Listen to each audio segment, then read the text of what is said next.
Good morning. You may or may not have noticed yet that there was no podcast released today. And I just wanted to come on here and let you know that that was intentional. I spoke with Jennifer yesterday and I said to her that I felt like there was a lot of noise going on in the world right now. And it's not all necessarily bad noise. I just feel like maybe we need a week to take a break from the podcast and sort of process and not add more to the noise, so to speak. So I have spent the last week just really thinking about how I feel about the events that occurred. And I I have never been super political. I didn't grow up in a family that talked about politics. Didn't even start to get curious about where I landed in the political world until I was in my late 30s. And even then, I didn't feel like it was something I really wanted to be a part of. It feels so divisive to me. It feels like the minute that you say what side of the fence you land on, you're automatically put into a box and a lot of assumptions are made.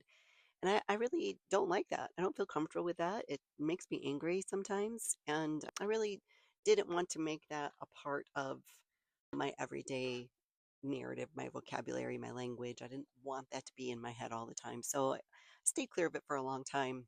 But I think it was about a year and a half ago, maybe, that I started seeing Charlie Kirk's videos online and started learning who he was and what he was all about. And I didn't always agree with everything he said. I don't always agree 100% with everything my husband says, and he'd probably say the same thing about me. But I think many of us will probably agree that we could admire his passion and the energy that he put into getting out there and trying to influence our youth and to change some of the narrative going on in the world. And so I admire that about him. I admire that immensely.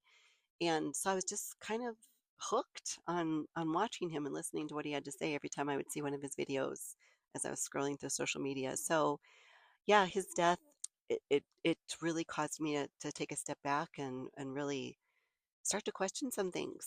And I was doing a lot of reading, probably way too much on social media, and saw reactions that were all across the board from people who didn't even know who he was, people feeling, very apathetic about it, people feeling very angry about it, compassionate, sour, much sorrow about it, to actually, even some celebration and some very hateful things were being said about it.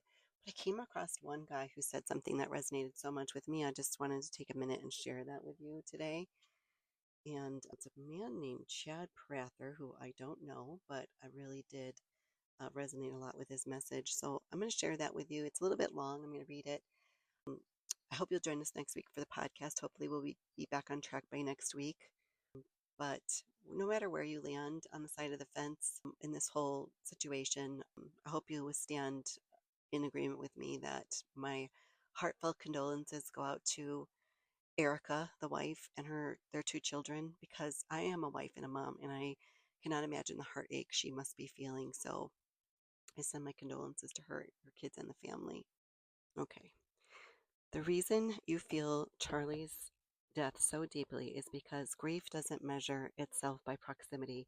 It measures itself by meaning. You didn't have to know him personally to feel the sting of his absence, because when a voice like his goes silent, something in the atmosphere shifts.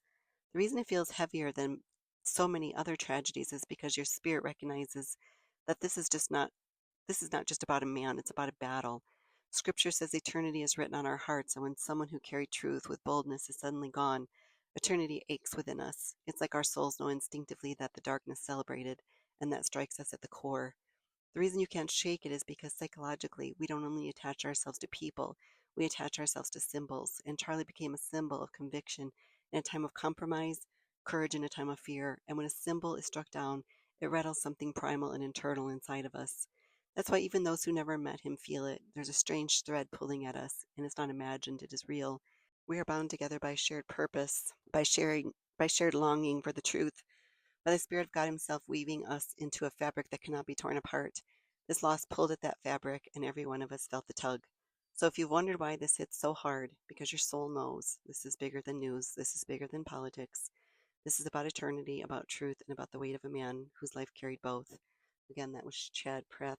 believe I saw it on Instagram, so you could probably look him up if you're interested. But that out of most of what I read just seemed to really kind of go to my heart, and I thought I would share it with you today and let you know about the podcast not being episode not being aired. And like I said, hopefully we'll be on track next week, and we'll see you then.